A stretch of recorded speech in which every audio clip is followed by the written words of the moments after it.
2 with a temporary. So this smartwatch it's alright. It's made with aluminum, rubberized with some nice details on it. Feels good.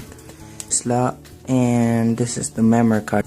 And this is the menu. This is the names. You can put contacts. So let's go check the menu. The basic and it's gonna turn on the GPS button in your phone, and you can send it's gonna click start, and when you wake up you lost your phone, and it will send the location of your phone to this smartwatch here, and it's gonna play on your phone. So if you're considering to buy this thing, but don't expect much. And I will give the link in the description down below where I bought this.